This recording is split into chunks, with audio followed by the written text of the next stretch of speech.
Welcome back to the Square. I am your host, Curtis the Fifth. It's just me today in studio recording today. Unfortunately, Curtis the Fourth is on the road, and he wasn't able to make it in. There's some scheduling conflicts. That's why this is going out just a little bit late. It's been kind of a crazy week, so just bear with us here. But today, we are going to dive into the NBA Finals. It's here. It feels like it's been forever with COVID, last year's NBA playoffs, and then everything going on with COVID, and then you just ended up with kind of an accelerated schedule and whatnot. But it's finally here, the NBA Finals, Phoenix versus Milwaukee. Game 1 has already passed. Today is actually July 8th, so we have Game 2 tonight. But we're going to kind of recap everything quickly, what happened in the conference finals. We're going to discuss Game 1 briefly, and then kind of look ahead at the rest of this series and how things might shake out. Now, let's just go ahead and dive right in. Let's start with the conference finals here. Let's start with the east side of things. Milwaukee beats Atlanta, and they did it without Giannis to wrap things up. So I did think that was pretty impressive. They still had a game plan, a scheme that was able to kind of attack Atlanta's offense without Giannis on the floor. Milwaukee, they shut up Bobby Portis and Brook Lopez when Giannis went down, showed up, and they really made sure that they kind of kept their foot on the pedal, kind of kept their foot on the necks of Atlanta as they put them on the ropes and then finished things out, even after Giannis goes down there.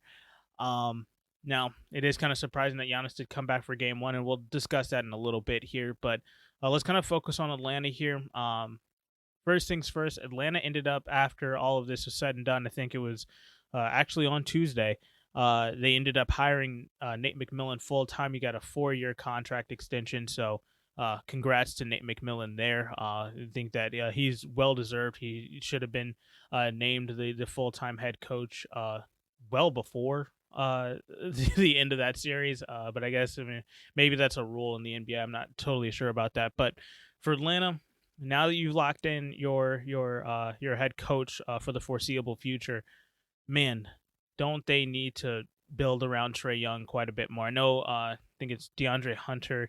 He's coming back, and hopefully he can be that Robin to Trae Young's Batman. But I still think even outside of that, role player-wise, they need to kind of finish filling out the roster, make sure that they hone in on everything, and just wrap it up here, because this is an Atlanta team that I really think can hold their own with this Eastern Conference right now. This is a young team, a very exciting team.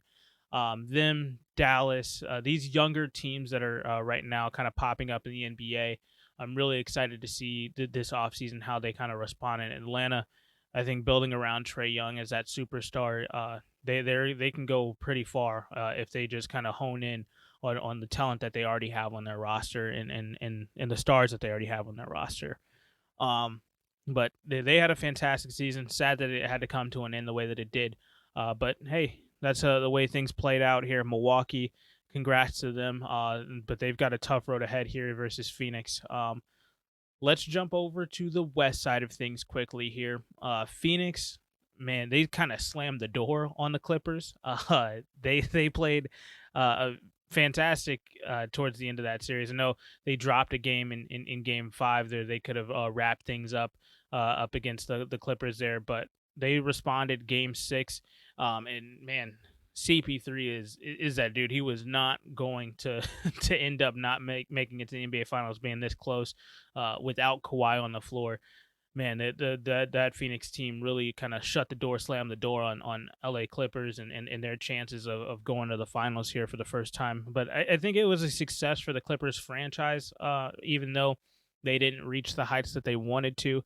I mean, without Kawhi, you guys ended up making it to the conference finals of the West there, which is a very tough side of the NBA to be playing in right now. I mean, you got the Clippers, the Suns, Utah, the Lakers, Dallas. I mean, that's a treacherous road. Denver, it's just tough out there in the West. I mean, you got 6, 7, maybe 8 teams deep that are really, really talented teams that are all NBA Finals champion caliber type teams.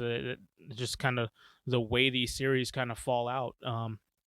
So and for them to do what they did, PG-13, he showed up. I mean, he tried his best. It's just those others weren't able to finish things out without Kawhi being there on the floor. So, congrats to the Clippers for where they're at now. They got to build more. But my question coming out of the Western Conference Finals was really, is this the end of the Clippers as we know it? Just being that we have the reports of Kawhi Leonard being frustrated with the Clippers medical staff. You've got the situation with just them not reaching the heights that they wanted to. Ty Lue coming in, and he kind of shows out and really took this team to a new height without Doc Rivers.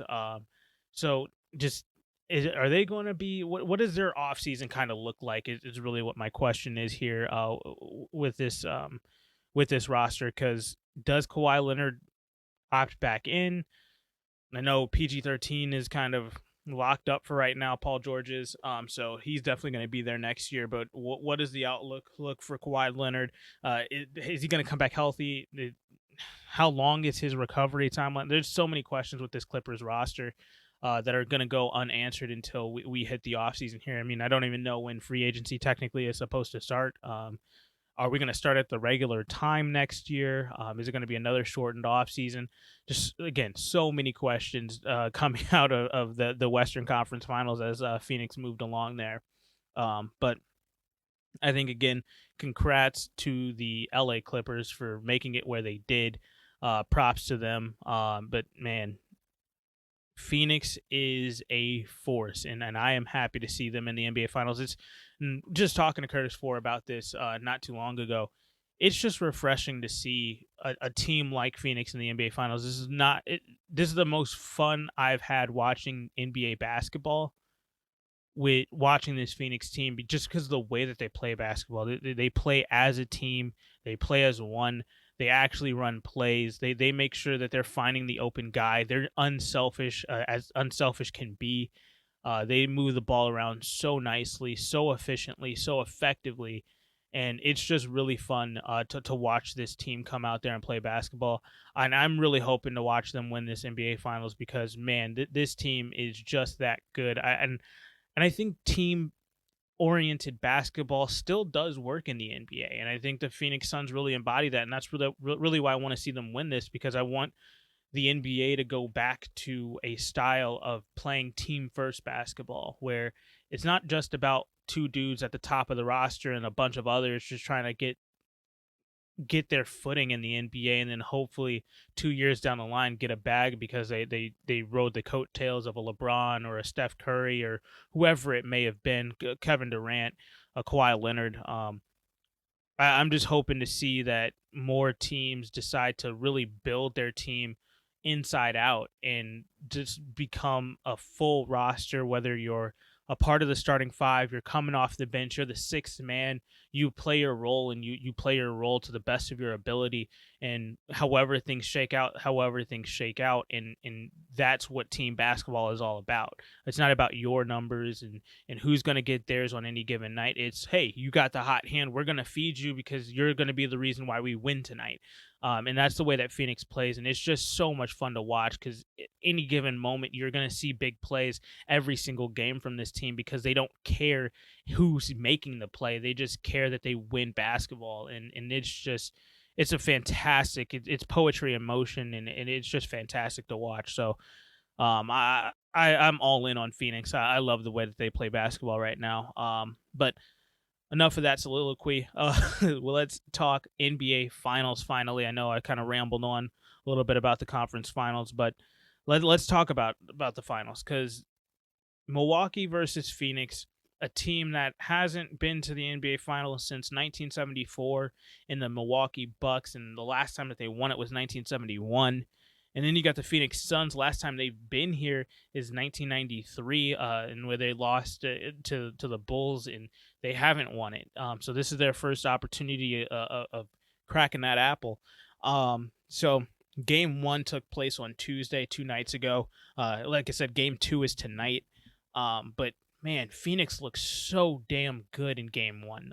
Just they played fantastic basketball, inside out. They did not care what the situation was. They were just going to play sound and solid basketball. DeAndre Ayton had a huge night. Just across the board, this team was phenomenal. They won 118 to 105.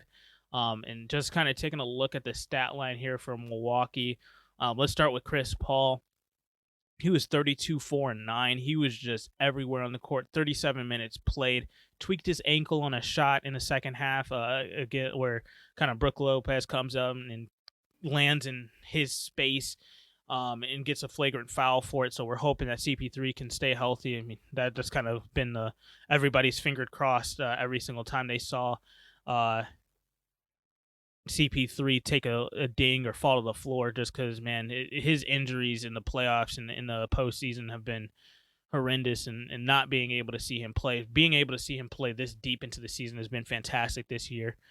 Devin Booker, though, 27, 6, and 3 with 3 steals. He had 2 rebounds himself. I mean, man, across the board, these guys were playing phenomenal. I mean, Devin Booker didn't even look to have a good game on the floor. He was 8 for 21, but he was 10 for 10 from the free throw line, 1 for 8 from 3.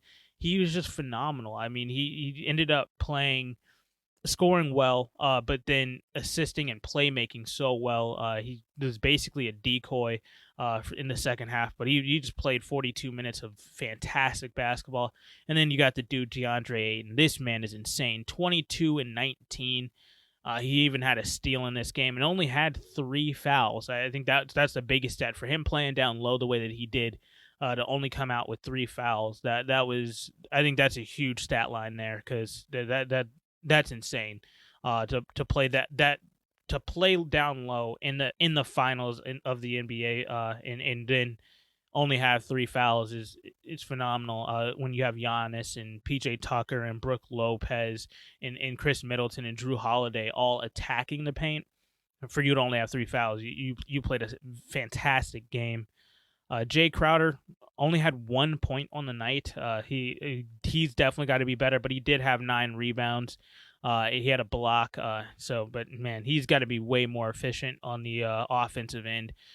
0 for 8 from the field, 0 for 5 from the 3-point line. Just that can't happen. So in spite of that, they still won this game, and that's insane.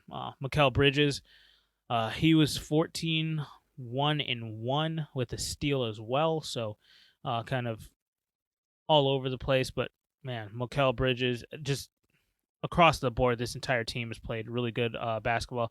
Unfortunately, Dario Saric did get injured in this game. It does look like he has a torn ACL, so he's going to be out indefinitely, which to me means he's not making it back. I mean, torn ACL, I don't think there's any way he makes it back on the floor for this finals run here. But Cam Johnson, off the bench, had an insane game. He had 10 points, 2 assists, 3 rebounds, 2 steals. He came up in big spots in game one for sure. Cameron Payne off the bench, also 10 points, a rebound, and a steal. No assists, though. So hopefully Cam Payne can become a little bit more of a spark plug off the bench a little bit, and give Book and CP3 a little bit of rest in game 2 for sure. And then Torrey Craig had a 2-3-0 night. So going to need some more efficiency there. I know going into game 2, we're going to be seeing a little bit more Frank Kaminsky, Frank the Tank coming off the bench. But the rest of these guys, Aldo Nadar, he definitely as well probably is going to get some PT as well. So, yeah, I think that kind of moving forward outside of game 1, moving forward into the into game 2 and into the rest of this series here, I'm going to come off right off the bat. I think Phoenix wins this in 6, and I think C4 has that as well, for sure. It definitely has Phoenix. I don't know in what timeline. I think it's 6. But if Phoenix is playing the way that they did in game 1, and they can kind of supplement some better play off the bench a little bit, this could even go to only game 5. I mean, this is a team that they're playing so solid right now that it doesn't look like there's any way Milwaukee can stop this team.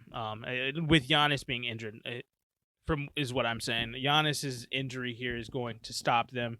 But that's not to say that Phoenix wouldn't win without Giannis, or with Giannis being 100%. I still think with the way that they play team basketball that they definitely would win this series. Probably in 7 though.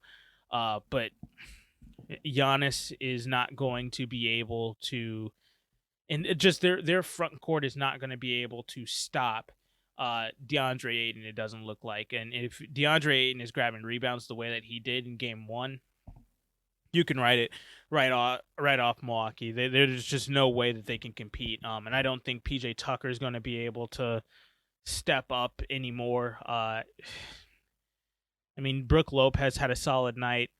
Chris Middleton, he had 30 points, or 29 anyway. I'm just looking at it. I don't see who's going to be the guy who's going to stop CP3 and Devin Booker. And then you also have to contend with DeAndre Ayton. Giannis is going to get healthier throughout this series, and it's only going to become harder for DeAndre Ayton. But then you've got, I'm not expecting Jay Crowder to have an 0 for 8 and 0 for 5 night from 3. And only score 1 point. I just don't see that happening again. I don't see him not grabbing a single offensive rebound again. I don't see him not getting a single assist again this series. So I think that Milwaukee's in a world of trouble right now. And I'm just taking a look at my notes right here.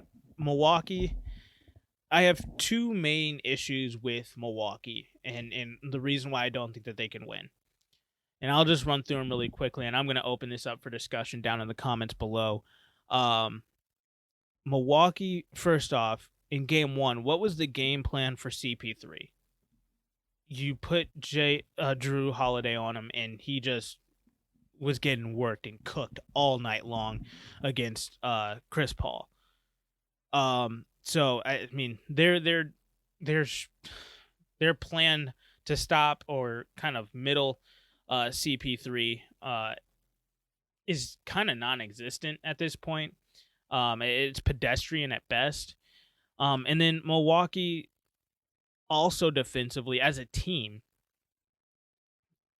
I don't understand their switching habits. When they get caught in the pick and roll and whoever is setting the screen is about to pop out, or whatever the case may be, when they set up a switch, they literally go into, okay, we have to switch now and get back into this one-on-one ISO game immediately. They switch way too easily is what I'm trying to say here, because you'll have a situation where PJ Tucker is guarding CP3 and you've got Giannis on whoever, it doesn't matter who it is, and you make a switch where now PJ Tucker is getting worked on by DeAndre Ayton, and it's like, what are you doing? And why is PJ Tucker even guarding CP3 in the first place? Drew Holiday gets switched off on, and now he's guarding a dude like Mikal Bridges. Like, it just doesn't make sense on why they make the switches that they do, especially because they're switching so deep. They run down behind the screen instead of just straight up fighting through it or just cutting that off short. And I don't know why they switch the way that they do. It's just illogical. They get caught into a situation, and maybe that's a testament to Phoenix and the way that they force the switches. I don't know. CP3 is kind of a savant to the game, but man, it just seems like Milwaukee, every single time they get caught in the situation where there may need to be a switch, they immediately are just, screw it, let's switch, and just cuz, and then they get caught in a mismatch, and man, CP3 goes to work, and Devin Booker hits a 3, and DeAndre Ayton gets a easy 2 down low in the paint. It's just, I have an issue with Mike Budenholzer and his kind of defensive scheme right now, and his coaching as it stands right now. I've had an issue with it all playoffs right now. But man, I just really have an issue with it in the finals at this point. This is on a national stage. Everybody's watching this happen, and it's making Milwaukee look like such a bad team. They play sloppy basketball, and you can play sloppy basketball at times. I mean, it's kind of the nature of the NBA at times, but at the end of the day, you can't do that 30-40% of the time and expect to win a championship. Not against a team like Phoenix. Phoenix is too good of a team to play as sloppy as they do. So I was actually kind of surprised that the score ended up being so close, because at the time they were up by like 20, almost 30 points at a certain point in the fourth quarter. So for them to get back in, I guess that's a testament to Milwaukee there. But man, I think Phoenix is definitely on a crash course to an NBA championship right now. CP3 is going to get his first one here from his 16-year career. So hopefully at the end of the next week and a half, I'll be saying congrats to him. And man, Devin Booker, he's kind of shown up this year. And that's going to be unfortunate for Giannis in the situation that he's in. But man, they honestly shouldn't have made it past Brooklyn if they didn't get injured. But I will say this to wrap things up. To anybody that's going to try to discredit Phoenix, if and when they do win this finals, and say that this is, or even if Milwaukee wins and they try to say that this isn't a legitimate championship, man, I'm kind of over all this talk about, oh, well, this guy was injured and this team wasn't this, and they weren't 100% healthy here or there or wherever. Get over it. I'm sorry. Let's be adults here. At the end of the day, injuries are a part of the game. It happens, but it doesn't take away from the fact and the difficulty of winning an NBA championship. I mean, for Phoenix, they've had their woes. CP3 started this series getting injured and missing 2 games, and then coming back and having to fight through that injury to beat the Lakers. Yes, the Lakers lost AD for a game, and I think they actually CP3 missed more times than Anthony Davis did. And then round 2, they try to say that Denver didn't have Jamal Murray. Denver didn't have Jamal Murray all year, and they still ended up as a 3 seed. So that makes no sense. Just across the board, let's stop saying that there's going to be an asterisk next to this, because at the end of the day, 10, 15 years down the line, no. This is going to be one of the greatest finals runs. This is going to be one that everybody kind of goes back and I think looks at and being like, wow, that Phoenix team was insanely good. So, because they truly are. Let's not try to discredit them just to say that things might have been different if Brooklyn was fully healthy.